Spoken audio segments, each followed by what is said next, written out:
Research shows that about 25 million Americans have a fear of flying.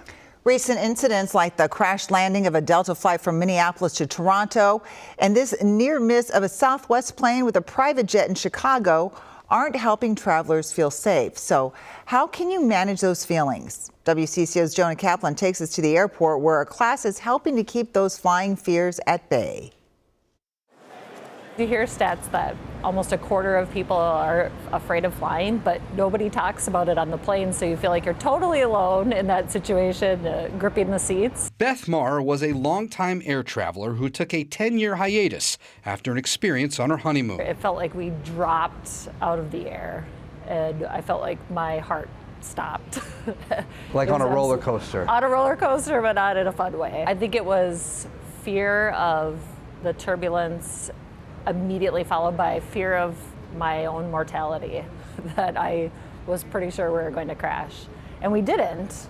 And so it worked out, but that was my experience that I remembered and stored very deeply. What helped bury that fear, or at least give it some cover, was therapy and a visit to this classroom in an unmarked area of MSP International Airport's Terminal C. To get in an actual room where other people could express their irrational thoughts, their fears, their experiences that had caused them to stop flying or be fearful of flying was really helpful. That class, by the way, was on its own hiatus since the COVID-19 pandemic. The in-person workshop returned only last month and sold out within days. And organizers said current events had everything to do with it. The teachers, Jenny Matthews, a licensed therapist, and her husband, Justin, a former Air Force flight engineer. Well, I think one of the big misconceptions is that there's a fear of flying. There's actually fears of flying. A really big one's like fear of being in an enclosed space for a long time, feeling trapped. If I feel trapped, I'm not gonna be able to get out. How am I gonna get help?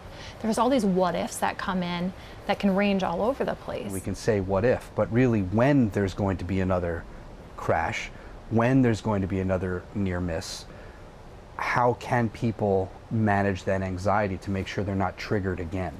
Boundaries with consuming like the media around recent incidents can really affect somebody because it makes it feel like, right, oh, it's confirming my fear and now it's all I hear about. That's what people are telling us all the time right now. Like it's now more unsafe because you just constantly hear about it. And that's not really changing the fact that flying is still safe. And that is indeed the truth. The upside-down plane, the collision, the near miss, even the medical plane crash in Philadelphia, they are by far the exception and not the rule. According to the FAA, consider there were 6 flights in the last 10 years coming to and from MSP International that could be classified as, quote, near collisions. Only 1 was described as critical.